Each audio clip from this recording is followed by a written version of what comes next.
Zambi wabukola wikala neto Numa wikala neto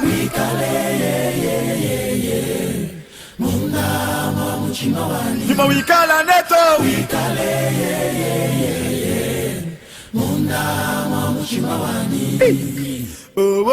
Nyuma wa Zambi wikala neto Numa wikala neto wikale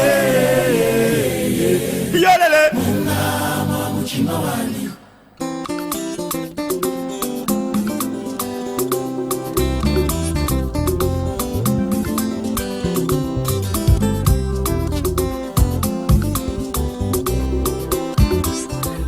Oh, Zambi one. Oh. Amen, amen. Amen. Sike ke nzambe walesa apambola bino bisikonyo subozo landa biso. Amen. Tozo pesa bino mbote na kombo ya Seigneur Jésus Christ. Amen. Betana na maboko makasi pona gloire na nzambe.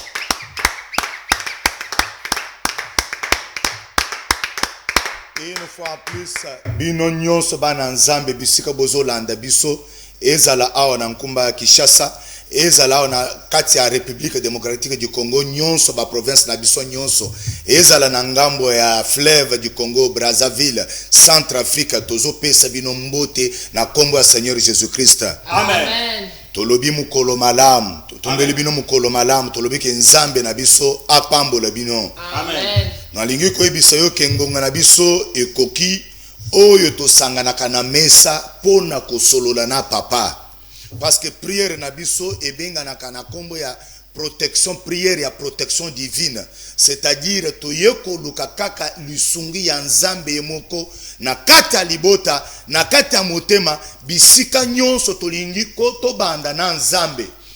Voilà, okola musa papa, okola musa mama, okola musa bana, bisika nyonso ozolanda biso ngonga muke na lingi na pesa yoko chance muke bisuko ozolanda yo na kati ya ndako fukama telema fanda me ya mutuya solola na nzambe na kati ya prière parce que nzambe nde papa na biso. Yes.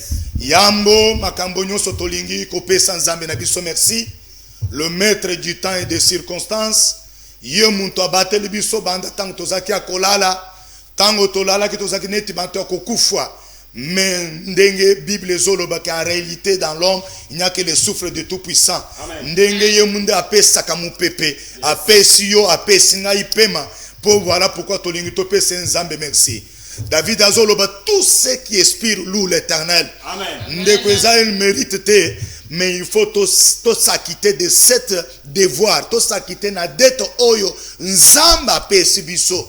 Toko pesa ye nini nyonso tozoke pa na ye. Mais soki a retiré kaka mupepe, bako benga yo pauvre, bako benga yo mort, bako bengo pauvre, bako bengo bakombo ebele parce que nzamba a retiré mupepe na ye. Mais ndenge ozana bomoy, ozana eloko ya kopesa nzambe te, balobi o nyonso azana pema bomoy.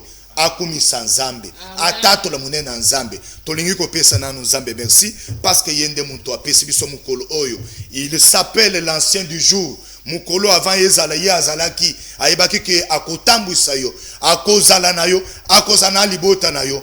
Voilà pourquoi tozo pesa na nzambe merci. Merci Jésus. Merci Jésus. Merci Jésus. Merci Jésus. Merci Jésus. Merci Jésus, Seigneur. Alléluia. Ni Hosanna. Hosanna. Hosanna. Hosanna. Hosanna. Hosanna, Seigneur. Alléluia. Yahweh, nous t'adorons. Nous t'adorons. Nous t'adorons. Nous t'adorons. Nous t'adorons. Nous t'adorons, Seigneur. Alléluia. Yahweh, il nous aime. Il nous aime. Il nous aime. Il nous aime. Il nous aime. Il nous aime. Mais Seigneur, Alléluia. Yahweh, sauve. Il nous sauve. Il nous sauve. Il nous sauve. Il nous sauve. Il nous sauve. Seigneur. Yahweh, gloire à Jésus. Gloire à Jésus. Gloire à Jésus. Gloire à Jésus. Gloire à Jésus. Gloire à Jésus, Seigneur. Alléluia. Yahweh, il nous aime. Il nous aime. Il nous aime. Il nous aime. Il nous aime. Il nous aime, Seigneur. Alléluia. Ndeko pesa nzambe merci pona pema bomo ya pesi yo. Pesa nzambe merci abateli yo. Abateli mobali na yo. Abateli mwasi na yo. Abateli bana na yo. Yoka David azoloba. Motema na ngai kumisa nzambe. O nyonso ya ngai kumisa nzambe. Abosa na bolamu nzambe asaleli ngai te. Kobosa na te bolamu nzambe asaleli bota na yo. Voilà pourquoi nazo peso merci. Obateli ngai yawe. Obateli mwasi na ngai. Obateli bana na ngai. Obateli nkumu ya mboka na biso. Obateli mo pasteur Wanesa. Obateli libota na mobimba. Yawe pesi ngai makasi. Yakotelema liboso na yo. Voilà pourquoi nazo peso merci. Eloko nini akopesa yo nzambe. Ongai nazuite liboso na yo. Opesi ngai pe mabomo. Opesi ngai nzoto kono. Nazana nyongo. Yakofuta na tongo na lelo. Liboso na yo. Parce que obateli ngai. Parce que obateli ngai. Parce que opesi ngai pe mabomo. Nalala kineti mutoko kufa. Nalala kineti mutoko kufa. Mais yoza ki sentinelle. Yoza ki kardeko. Yo bande ki kokete sur ma vie. Yo bande kokete sur libota na ngai. Zambe. Kumama zambe Wanesa. Bible zoloba. Bible zoloba. Yo bate la ka Israël. Olala kate. Onimba kate. Yonde zambe na biso. Eloko nini toko ki kopes. Obateli bande na ngai. Obateli mwasi na ngai. Obateli libota na ngai. Obateli pasteur na ngai. Obateli Seigneur. Bana centre de réveil. Yahweh te pèse merci. Parce que aux ensembles malades. Kumama. Neto la manakata bomo na ngai. Kumama. Neto la manakata lole mo na ngai. Kumama. Na neto li kombo na yo. Parce que kombo na yo. Ezali koneba kombo nyonso. Na pèse merci. Parce qu'on dit na bele menibo sona yo. Merci Seigneur. On dit mi to banda na mukolo. To lingi to banda na mukolo Yesu. Yangongo oi. Ba mususu balala kina simete. Ba mususu balala kina katamai. Pona kobele na bilima. Mais biso to tele bilibo sona yo. Pona kobele na kombo na yo. Merci Seigneur. Merci Jésus. Aux ensembles. Topé sur merci. Au nom de Jésus-Christ. Amen. Amen. Amen. Beta maboko makasi. Moninga mina nkolo Yesu. Nalingi kolendi so muke dans 10 minutes. De façon que tozo ananu lilendi sinakata liloba na nzambe po toyeba kaka kokoba na kata prière, kozonga na kata prière. Amen. Nalingi na kozokte yo kaka selon thème o papa na biso apesi. Papa na biso na kata 2 semaines azolobela na thème ya central yo izoloba mon juste vivra par la foi. Yes. Muyenge beni akobika a cause na kondima. Amen. Kondima ezali confiance oyo muntu azo pesa nzambe. Mais si j'ai a pesa ke banda koloba ke la foi est prouvée approuvée par Dieu. Yes. C'est-à-dire la foi est prouvée et approuvée par Dieu. C'est-à-dire quoi? C'est-à-dire bazo loba ke mwana na nzambe akoki kondima a souffrir nzambe nde muntu andimi. Approuver c'est-à-dire accepter, approuver c'est-à-dire nzambe andimi que yo o souffrir pour un peu de temps. Après aya kobikisa yo potatolo munene na nzambe. Parce que soki nzambe azondima te ke makambo mususu ekomele biso ezali potokola potozo experience ke tango likambo ekangi ngai naza pe na musikoli akobimisa ngai. C'est-à-dire nazolobela kaka na kati ya sujet ya papa oyo yanga ya muke ezoloba ke le malheur atteint souvent le juste, mais l'Éternel l'en délivre toujours. C'est-à-dire quoi? Foi éprouvée, c'est-à-dire bandimi emekama et souffrir. Nzambe ne muntu andimi.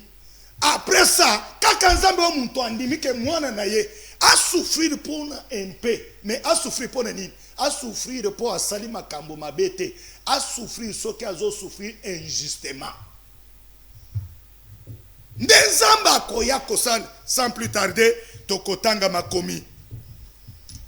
Acte chapitre 27 verset 20 à 25, nous sautons 33 à 34. Nous lisons au nom du Seigneur Jésus-Christ. Amen. Les soleils et les étoiles ne apparurent pas pendant plusieurs jours. La tempête était si forte que nous perdûmes afin toute espérance de nous sauver. 21. Oh, nous n'avons pas mangé depuis longtemps. Alors Paul se tenait au milieu d'eux et leur dit, hommes, il fallait m'écouter, ne pas partir de Crète, afin d'éviter cette péril et ces dommages. Maintenant, je vous exhorte à prendre courage, car aucun de vous ne périra. Il y aura de pertes que celles de navire. 23. Un ange du Dieu à qui j'appartenais et que je sers m'a apparu cette nuit et m'a dit, Paul, ne crains point. Tout ce que tu comparaisses, il faut que tu comparaisses devant César. Voici, Dieu t'a donné tout ce qui est des navires avec toi. C'est pourquoi, homme, rassurez-vous, car j'ai cette confiance en Dieu. Il le fera comme il m'a été dit. Amen. Amen. 33. Avant que le jour apparût, Paul exhortait tout le monde à prendre de la nourriture et disant, c'est aujourd'hui le 14e jour que vous êtes dans l'attente et que vous persistez à vous abstenir de manger. Je vous invite donc à prendre de la nourriture, car cela, c'est une nécessaire pour votre salut. Et il ne perdra pas un cheveu de la tête d'aucun de vous. Amen. Amen. Amen. Amen. Beta maboko makasi pona gloire na Nzambe.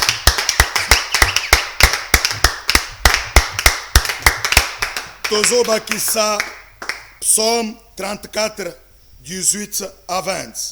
Nous lisons Psaume de David, chapitre 34, verset 18 à 20. Nous lisons au nom du Seigneur Jésus-Christ. Amen.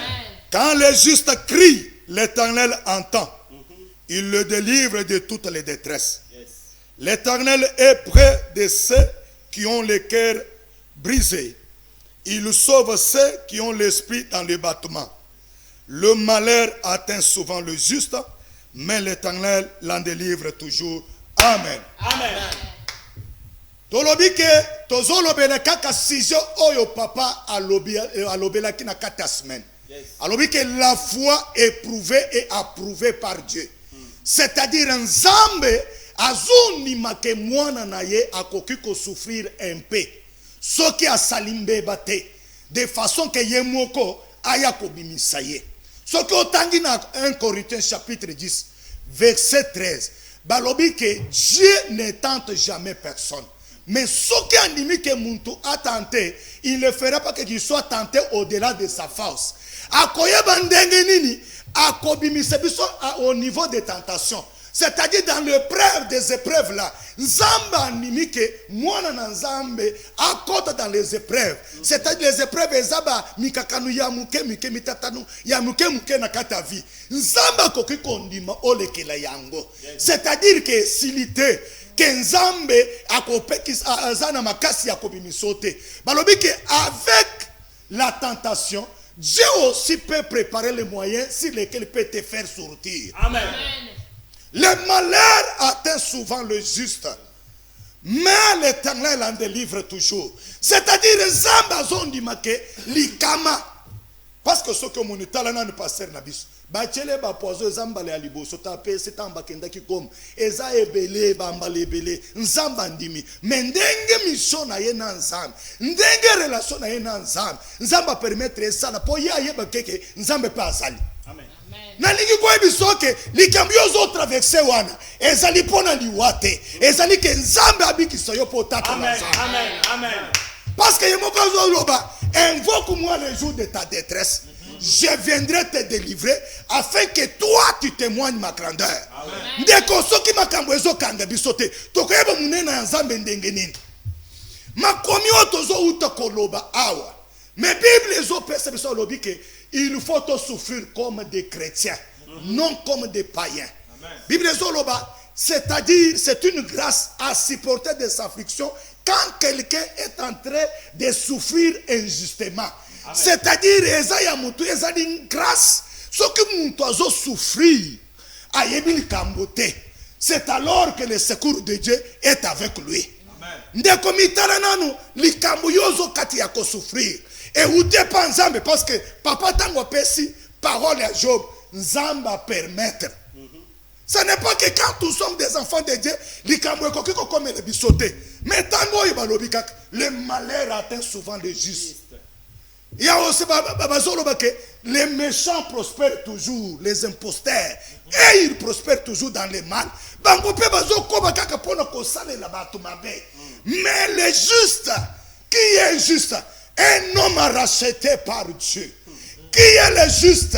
Un homme à qui Jésus-Christ a payé les rations de son sang pour les justifier. Amen. Mon frère, Osana mutu yali bosona nzambe. Juste à ça mutu oyo nzambe yeboko Jésus-Christ a justifié ye na kati ya makila. Soko tango Romains chapitre 3 verset 24 au sauté 26. Balobi que nous sommes justifiés par la grâce au moyen de la rédemption en Jésus-Christ. 26 c'est que Jésus-Christ, nous sommes justes parce que nous sommes justifiés par la foi en Jésus-Christ. C'est-à-dire, ce qui yo zali muyenge ben. Ndenge David a loba. J'étais jeune, j'ai vieilli, je n'ai jamais vu les justes abandonnés. Même sa postérité manqua du pain. Mais ni webi sayoke muyenge beni atazo le kerana kata moto yebaka ke nzambe na ya zali. Amen. Amen. Amen. Amen. Nzamba ko justifier muyenge beni. Amen.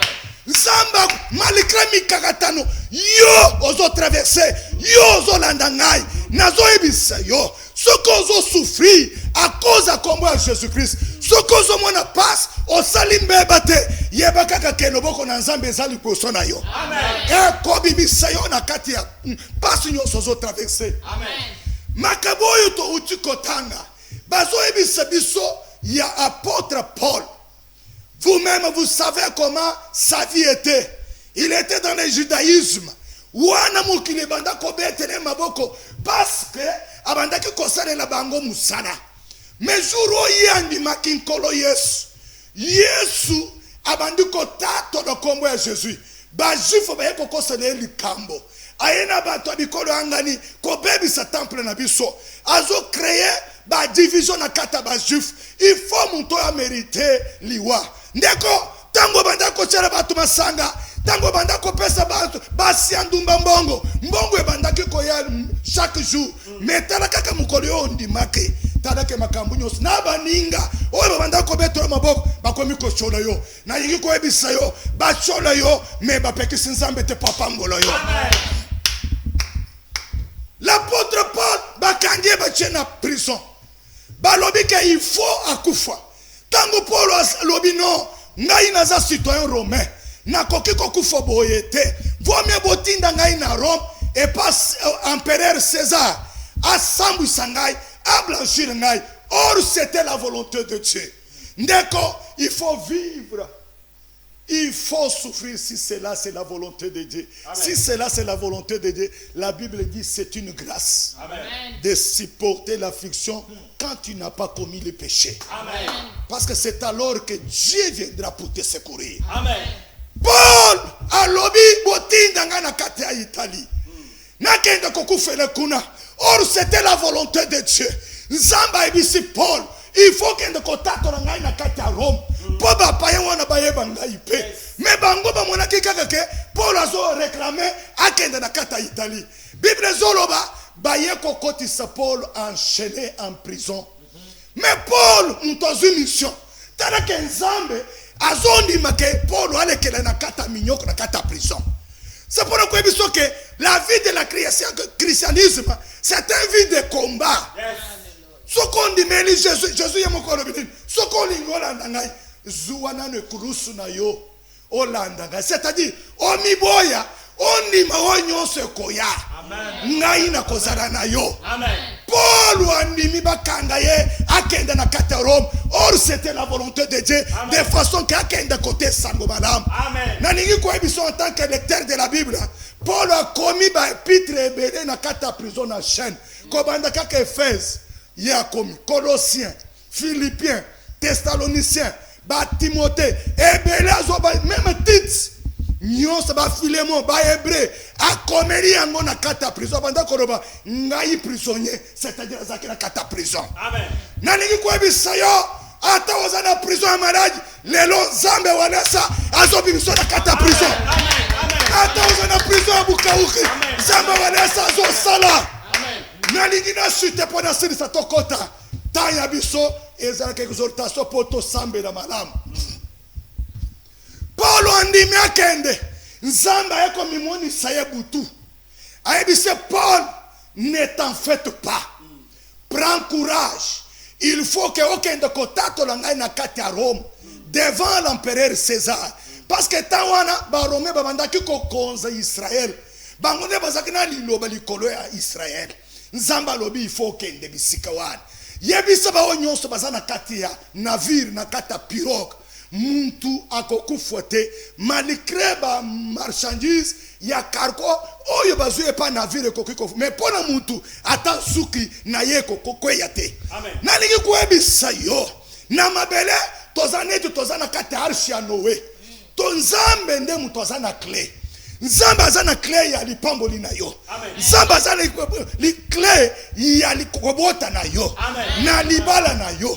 Malgré aux autres traversées na kata mokili, nous sommes dans les transits. Mais na kata transit, ozayo mon côté. Parce que l'ange de l'Éternel, à qui toi tu appartiens, il va t'encourager. Cet ange m'a envoyé pour te dire, mais yo, à aux autres traversées mignoko, à aux autres salanines, prends courage. Mange tikanan ba jeune komisa zambe nzamba zo sala. Amen.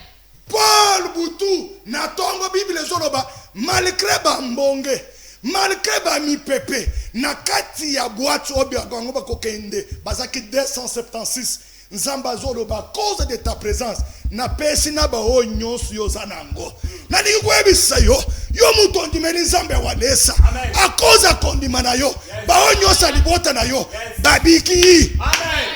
Babiki. Amen.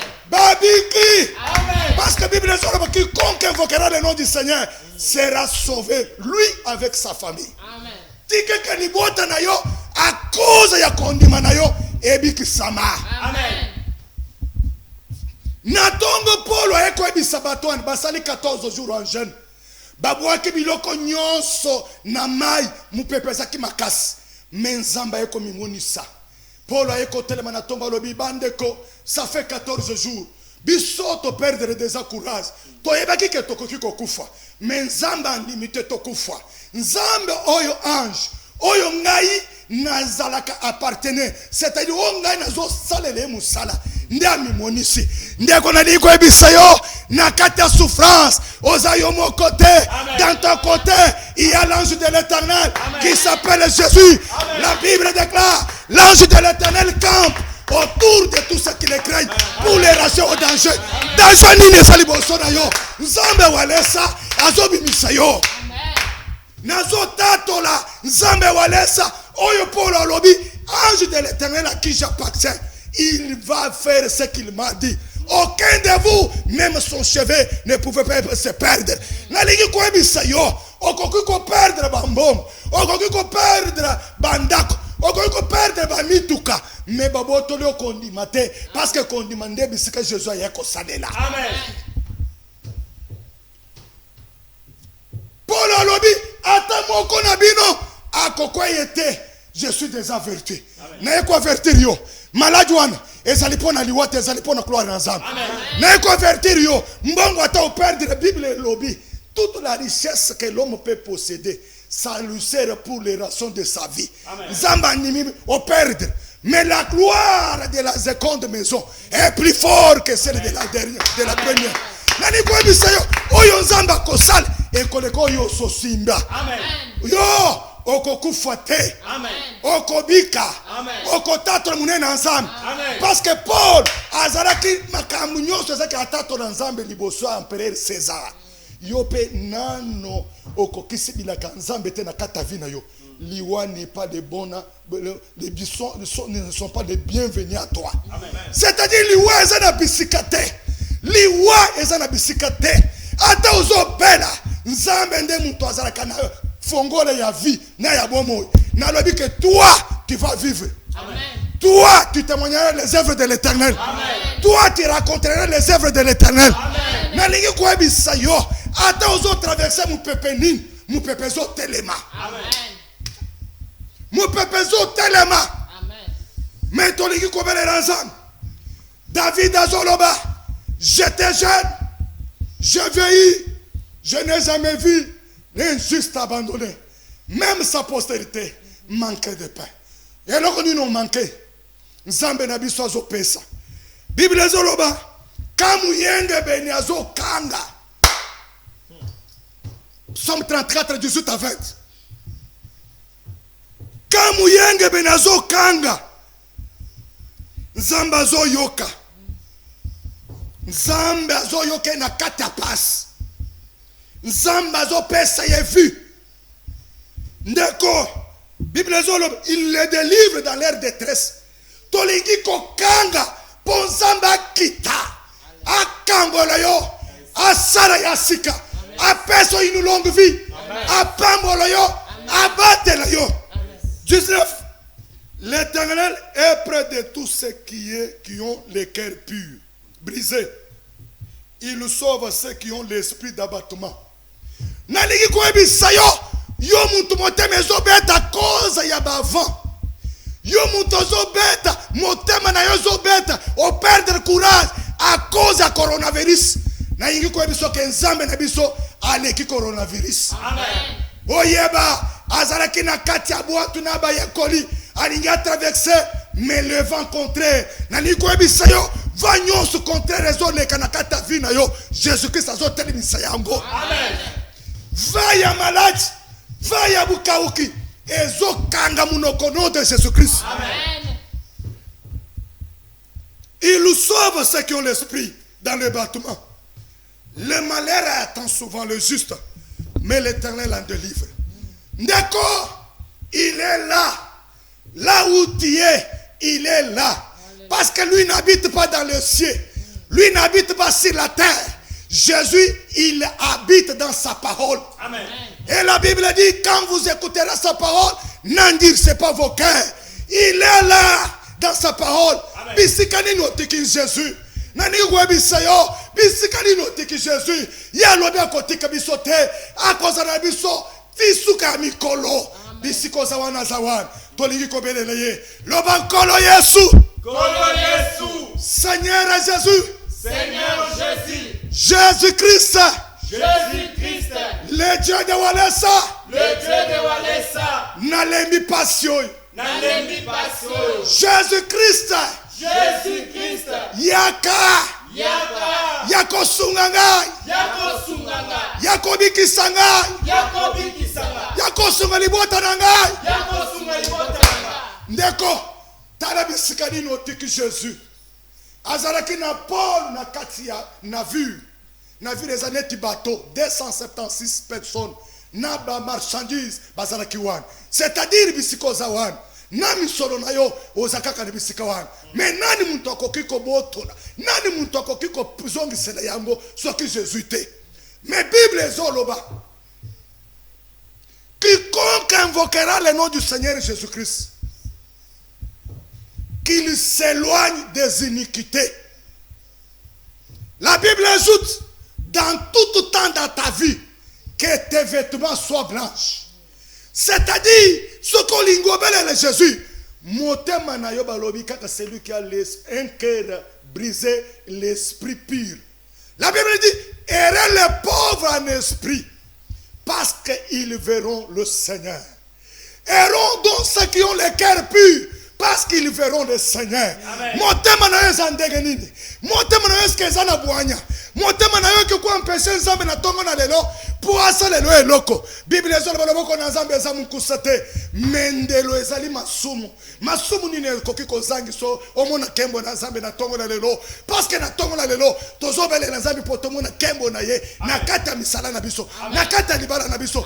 Ndeko senga na nubulimis. Peut-être lobby obabe tu so mabako. Peut-être lobby ocheba tu na kati ya prison. Peut-être lobby obandaki ko critiquer bato. Obandaki ko seka bato. Makambu wana Mungu na ye kokota. Moyen nzambe kuzokse zate. Mais na tongo na lelo nzambe ya walesa akoyokelo mawa banda ko belela senga mawa na panza.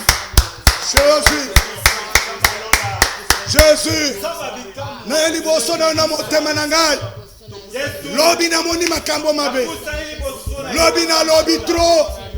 Bible ezoloba soki mutu azoloba makasi akozanga ko péché te. Zambe limbisa ngai. Matoi na ngai moni makambo mabe. Miso na ngai yoki makambo mabe. Me na tongo na lelo na ye liboso na yo ndenge na zaposa na mona yo. Zambe limbisa ngai. Zambe limbisa ngai. Zambe limbisa ngai. Zambe walesa limbisa ngai. Zambe walesa limbisa ngai. Zambe limbisa ngai. Toi tu es riche en beauté. Riche en beauté. Là à la colère. Tu es le Dieu miséricordieux. Tu es le Dieu miséricordieux. Tu es le Dieu miséricordieux. Yo kela ngai mawa. Yo kela libota ngai mawa. Yo kela ngabosana ngai mawa. Yo kela mboka ngai mawa. Neli bosona yo Jésus. Limbisa. Le Dieu miséricordieux. Riche en beauté. Riche en beauté. Là la colère. Na ye pona luka kembo na yo. Na yo po sunga ngai. Yawe. Yawe. Yawe. Mimonisa. Yo kela ngai mawa. Yo kela ngai mawa. Na sumuki na koloba. Na lala kina kanda. Na bete si batu maboko. Seigneur. Mabaku. Na eli bosona. Jésus.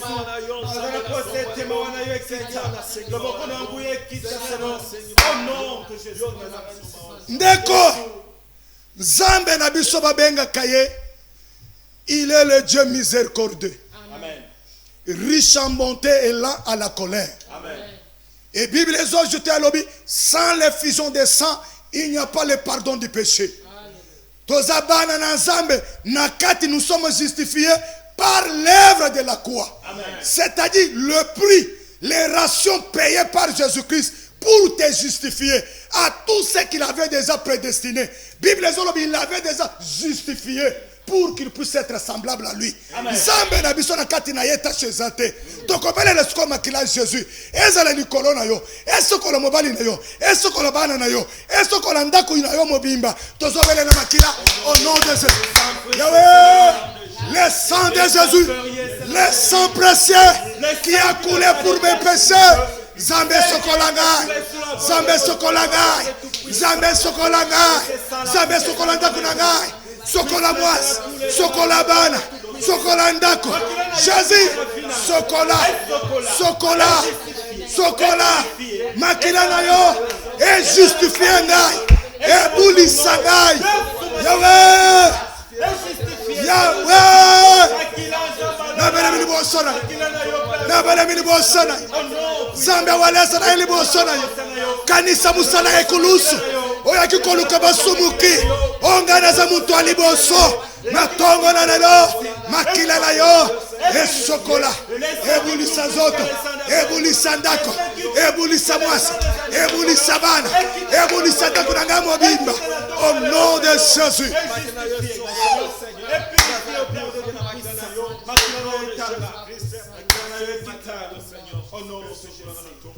Nalingi koyebisa yo ke kaka ndengo sengi makila Jésus Christ. Jésus a pardonné yo. Amen. Mais tango Jésus abandaki ko pardonner bato masum, abanda koyebisa bango ke osala lisusu mbeba te. De façon que milimo ye kangaki yo. Milima façon que o nyonso memaki malade na kata vina yo eya ko s'empirer te. C'est-à-dire tango tozo senga makila ezali poto tambola na nouveauté de vie. Amen. Totika e vie ya kindumba, totika masanga, totika bavoctement parce que to suto sengi bolimbisi liboso na nzambe. Nzambe pe ayoki asali yango. Amen. Mais nalingi sikoyo osenga la capacité. La Bible dit notre capacité vient de l'Éternel. Même pour servir l'Éternel, même pour marcher dans la vie de sanctification, il faut le Saint-Esprit. C'est pourquoi la Bible dit, même si tes vêtements seront blancs dans tout le temps, mais que l'huile fraîche ne manque pas sur ta tête. C'est-à-dire l'onction et le Saint-Esprit. Il faut ekamba yo. Okosenga nguya nzambe.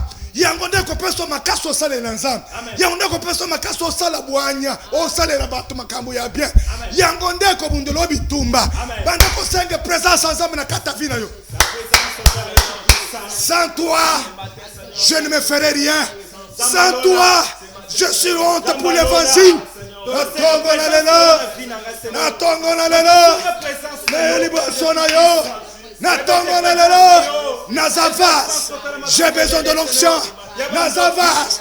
J'ai besoin de la capacité devant toi pour nous stambola, pour nous défendre, Seigneur, bonne nouvelle. Zambe tondisa, Zambe tondisa, Zambe pesa ngai, nguya na yo, et pesa ngai capacité.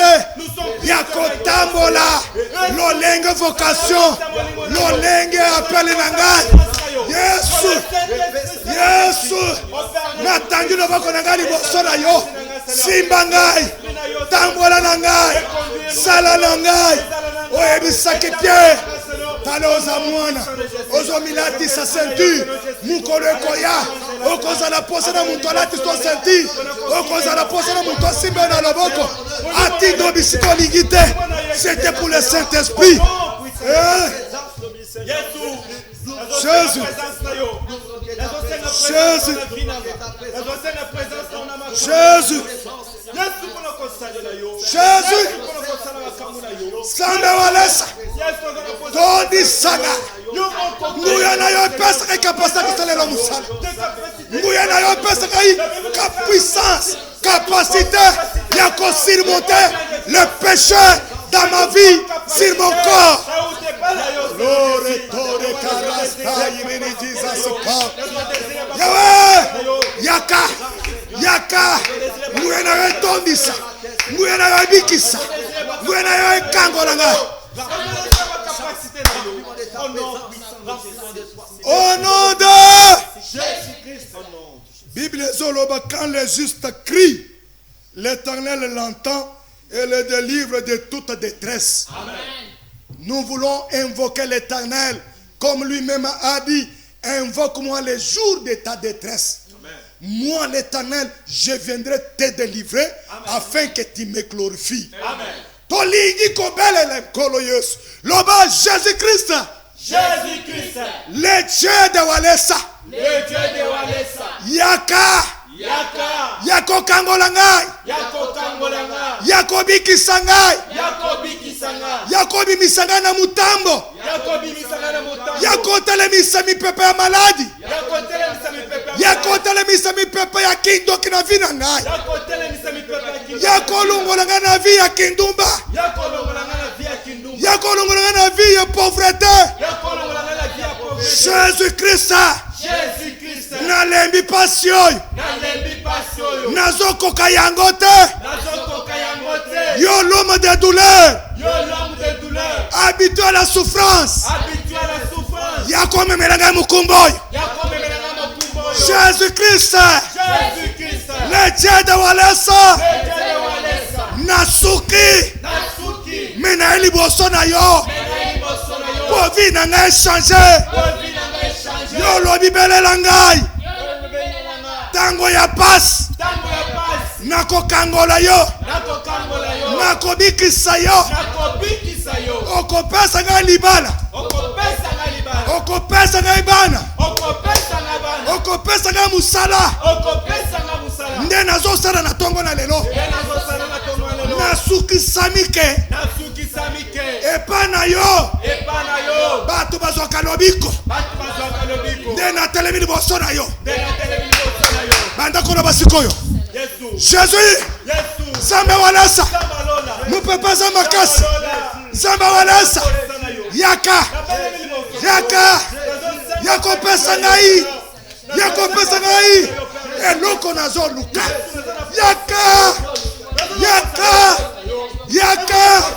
Yakobikisa ngai, yakokangola ngai. Nalembi maladi,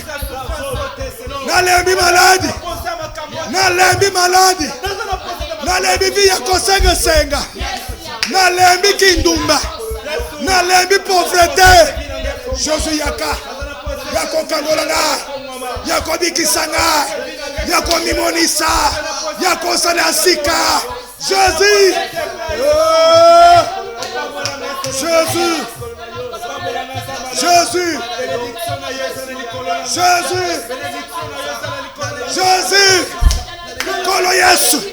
Kolo Yesu, yonde lisungi ezanga kate tango ya pasi, yonde lisungi, yonde na chele motema. Nzambe Walesa na liboso na yo nalembi pasi, nalembi vi ya kofotela, nalembi vi ya maladi, nalembi vi ya kosenga. Kangola ngai, bikisa ngai, bikisa bana na ngai.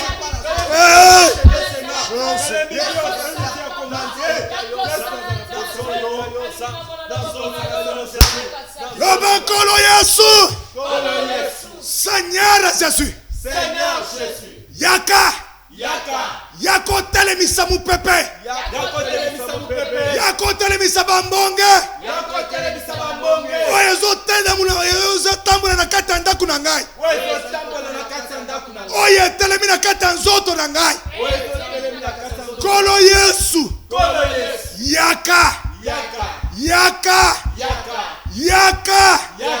yakobikisa ngai, yakotelemisa mupepe maladi, yakotelemisa mbonge ya pauvreté. Ndako mupepe nini ezotambola na kati ya ndako na yo, mupepe nini ezotambola na kati ya santé na yo, mupepe ya maladi, mupepe ya pauvreté. Bible ezoloba que l'homme est l'esclave de ceux qui le dominent. Ceux qui malades ont dominé yo ozali muungu ya maladi. Oh, la Bible dit c'est pour la liberté que Christ nous a appelés. Nzamba bengi pour traverser ba mipepe wana te. Akoki kondi meya metango tozobele po atelemisa yango. Mupepe maladi faut etelema. Mupepe kido kinanda ko faut etelema.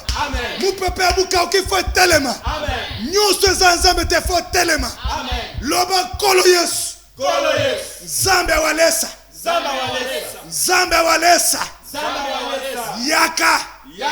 yakotelemisa mupepe, yakotelemisa nyoso za Nzambe te na kati ya ndaku na ngai. Kolo Yesu tondisa ngai, sala ngai moto nakota na kaya banguna na ngai. Kolo Yesu sala ngai moto nazala danger de mort likolo ya banguna na ngai. Loba moto lata ngai, moto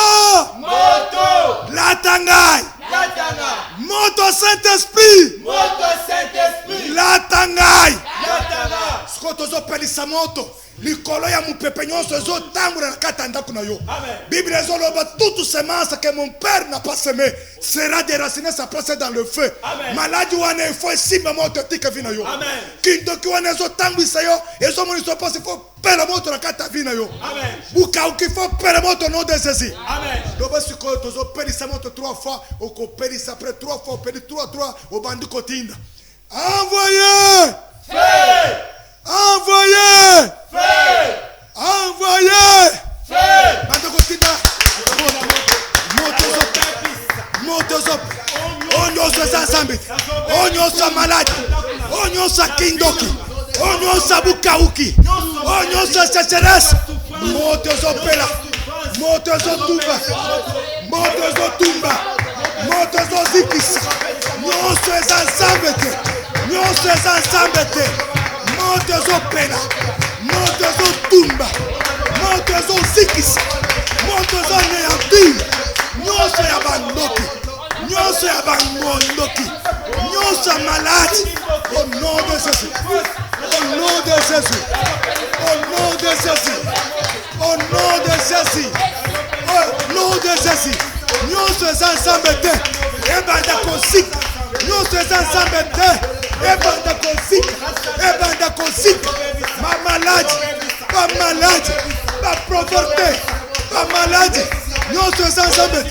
Au nom de Jésus, au nom de Jésus, au nom de Jésus, au nom de Jésus. Envoyez! Envoyez!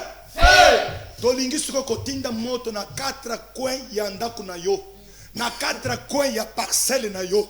Nyonso bakundi na kata lopango, po ebenda ba maladi, po ebenda ya bukauki. Moto na nzambe ezopela, ezotumba ba caméra de surveillance, ezotumba nkono nyonso, eloko nyonso ebenda kabukauki na kati ya ndako na yo, okopelisa moto, ezala ba caméra de surveillance, ezala ba radar, télévision bazo contrôler yo, bebi ke lelo mbongo ekoti, lobi fe kende hôpital, esprit ya nzambe, il faut etumbe emilimu nyonso wana. Envoyez! Feu! Envoyez! Feu! Envoyez! Feu! Ando tita moto ezotumba, moto ezozikisa, moto ezoneyanti, moto ezozikisa, moto ezopela, ezotumba bakamera, ezotumba baradar, eloko nyonso eketaka, eloko nyonso ekontrolaka ngai, eloko nyonso ekontrolaka bana na ngai, eloko nyonso ekontrolaka mwasi na ngai, eloko nyonso ekontrolaka lopango na ngai.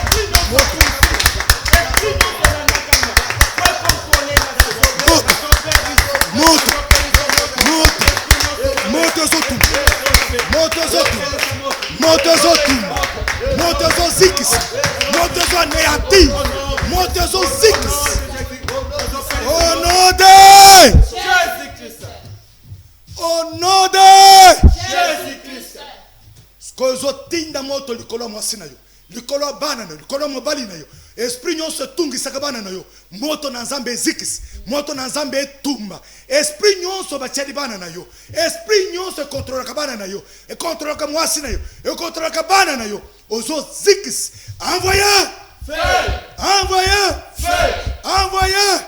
Ale banda kotinda moto na kati likolo ba, azotinda moto likolo ya mwasi, azotinda moto likolo ya bana, azotinda moto likolo ya ndako, likolo ya yo ya ngai, oyo nyonso batieli bana, oyo nyonso batieli mobali na ngai, oyo nyonso batieli mobali na ngai, oyo nyonso batieli mwasi na ngai, moto epela, moto etumba, moto ezikisa, moto aneyantu, nyonso abandoki, nyonso abanganga, nyonso amolili, au nom de Jésus. Au nom de Jésus-Christ! Ndeko, la lingi sikoyo tobondela pona bantu nyonso. Bible ezoloba prier pour tous. Jésus-Christ a lobi, il n'y a pas le plus grand à donner sa vie pour ses amis. Amen. Tozana bandeko bazobela, tozana bandeko ya libota bayebi nzambe te.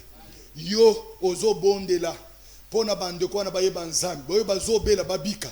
Après okobondela pona pasteur na yo, ngai pasteur ngai walesa il faut to bonde le pona nzambe abomba ye nzamba bakisile mikolo ebele ye na libota ne to ko bonde le pona mboka na biso okotika nkumu ya mboka na leo bakakaka likambo bani Israël na Babylone nzamba ordonné bango bo bonde le pona mboka parce que sengo na bino ezo dépendre na kata mboka soki mboka ezo tambola bien yo pende ko tambola bien soki mboka ezo tambola mabe biso nyonso ko tambola mabe voilà pourquoi yo za congolais nzambe ne mutu andima koza la congolais chaque fois il faut prier pour ton pays parce que le bonheur de ton pays dépend de l'église. L'église c'est toi, l'église c'est moi. Voilà pourquoi au kobonde la nane pona bato bazobela bato liboto ba yebinzambete après na kopesa au bonde le pona nkumu ya mboka pona pasteur na yo tozobonde la siko pona bato nyonso bazobela ba nyonso ba yebinzambete ba nyonso ba kangami na kata maladi na ndako loboko na nzambe simba bango ebikisa bango no de sese loboko na nzambe simba mwana na nzambe nyonso ezala awa na mboka ezala libanda ezala na mokili mobimba ekezala na monde entier bisika bazolanda biso nyonso azopela loboko na nzambe epikola ye ebikisa ye ekangola ye ata oza na États-Unis ata oza na France ata oza na continent d'Europe ata oza na Océanie ata oza na Asie loboko na nzambe bikisa loboko na nzambe bikisa loboko na nzambe bikisa nzambe walesa nzambe na mawa kambola kangola bikisa baba bayebi yo te bayeba yo baba bayebi yo te bayeba yo au nom de okobonde le pona pasteur na yo lipamboli na yo ezo dépendre pas père spirituel na yo amen parce que bible ezoloba mafuta ekitaka ebandelaka na mutu ya Aaron c'est le sacrificateur. C'est-à-dire ce que papa na yo azali ya molimo azali ya kotonda azaya na richesse yo peut cause richesse. Ce que aza pauvre yo cause peu pauvre parce que la Bible dit l'homme donne que ce qu'il a. Yo ko pambo le pon yo ko bonde le pon passer na yo wales. Nana pambo na ko bonde le pon passer na nga wales. Yo zolanda ya église mususu bonde na pon passer na yo nzamba batela ye nzamba tondisa ye nzamba tondisa vase na ye. Tozo bonde le nom de Jésus. Yahweh et c'est mon abisso zo dépendre pas ba père spirituel. Na tiki musali na yo wales. Na tiki libota na ye. Biso tokoki ko pambo na yete mais tozo senga yo ke yo otondi sa vase na ye po ayeba ko leisa biso po biso totondi batela ye batela libota na mobim batela mama Angel batela ba onyosi andako ko banda bana po salelo musala la pambo li au Seigneur parce que sali au-delà au nom de Jésus au nom de Skozo bonde la pona mboka mboka bandaka na numéro 1 balobi prier pour tous qui sont élevés dans les dignités oko banda na président de la République ba bantu nyonso ba généraux ba gouverneur bantu nyonso nzambe abate na bango nzamba pesa bango mayela bien nzamba pambo pemboka na biso alongola maladi alongola kokufa na kati ya mboka na biso République démocratique du Congo tozobonde le nom de Jésus Yahweh nazo tika Congo nazo tika nkumu ya mboka batela ye nazo tika premier ministre nazo tika ba Seigneur ba parlementaire nazo tika ba généraux nazo tika ba tous qui sont élevés en dignité batela bango pesa bango bwanya bazala bomoko nyonso nzambe te na kata mboka na biso tozo telemisa yango ba épidémie ba dissolution ba Seigneur discorde ba division tozo telemisa yango au nom de Jésus batela penkumu ya mboka au nom de Jésus au nom de Jésus au nom de Jésus Père sans âme merci Père sans âme merci te commis à la fin Bible dit tout ce que nous demanderons avec foi dans la prière vous allez mettre la foi en sachant que vous avez déjà reçu et vous verrez cela compris c'est-à-dire nyonso tokosenga na kata nzela losam to suki samana kondima ke to suto zuyango et nzambe pas kopesa sengo voilà pourquoi kopesa nzambe merci parce que asali au-delà de ce que tu avais demandé nzamba sali ebele abateli ya kangoli boto no mubiba pesa nzambe merci parce que asali ebele na kata vina yo Yahweh na pesio merci na tongo na lelo o sali ebele au-delà de tout ce que nous t'avons demandé Tu es le Dieu tout-puissant. Olobignon sotokosenga. Avec condiment, nous les verrons accomplis. Nous les verrons accomplis. Tout ce que nous demanderons avec foi dans ton nom, Jésus. Oh, nous les verrons accomplis. Nous savons que tu as fait au-delà de tout ce que nous t'avons demandé. Zambé, merci. Parce qu'au Bikisi, parce qu'au Kangoli, parce qu'au Pamboli, merci. Au nom de Jésus. Loboko na nzambe simbo bisuko ozali. Amen. Nyonso bandaki kozanga nzambe na biso apesa yo. Amen. Nyonso abandaki kobele loboko na nzambe simba yo par sa maîtrise robika. Amen. Nzamba sala au-delà de ce que tu as demandé. Amen. Toyebi notre patriarche Abraham, yabanda koluka un héritier, mais nzamba eko pesa des nations et des nations. Amen. Voilà pourquoi toi aussi tu es la nation qui est sorti d'Abraham nanzela kondima. Amen. Na lobike na koza kondima onyon sobanda koluka nzamba pasa yo. Amen. Parce que Bible zoloba, faites l'Éternel votre délice et mettez en lui ta confiance et il fera. Amen. Jésus a quoi agir likolo ya onyon sur sengi. Amen. Parce que Jésus ne sengo na biso. Voilà pourquoi Seigneur te pécho merci. Kangola ndeko nanga mobile, kangola ndeko nanga moas, batela bango, sala ya sika, tambola nango na kata mukolo, to pesi nyonso merci na kombo ya Seigneur Jésus Christ. Amen. Amen. Amen. Kike nzambe wadesa apambo bino. Amen. O ezali groupe d'intersection de l'église centre de réveil spirituel. Amen. Oye kambami et par prophète des nations, l'évangéliste pasteur Claude Kabundi Walesa. Amen. Oyo bazomona kaka ndenge na lobi, ce sont les zéros babilombe dans l'ombre, c'est-à-dire bazali bilombe oyo bakokumisaka yo po ozoa délivrance na yo na kati ya prière. Amen. Oyo azalaki na kati ya micro oyo bandako présider, il s'appelle le révérend pasteur Denis Walesa. Sikeke ngai na krupa na biso mobimba tozo pesa bino mbote tozo tombela bino mukolo malamu tolobiko o nyonso zanga kilobi nzambe na biso apesa yo. Amen. Sikeke nzambe Walesa apambola bino. Oh, nzambi wabukola wikala neto. Munda mwa muchima wani. Oh, nzambi wabukola wikala neto. Munda mwa muchima wani. Nimo wikala neto. Munda mwa muchima wani. Nimo wikala neto. Munda mwa muchima wani. Oh, nyuma wa nzambi wikala neto. Munda mwa muchima wani. Nimo wikala neto wikale. Yolele. Munda mwa muchima wani.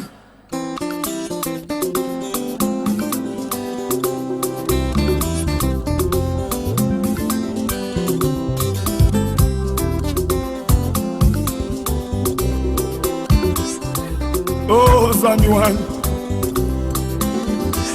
Oh, Nzambi.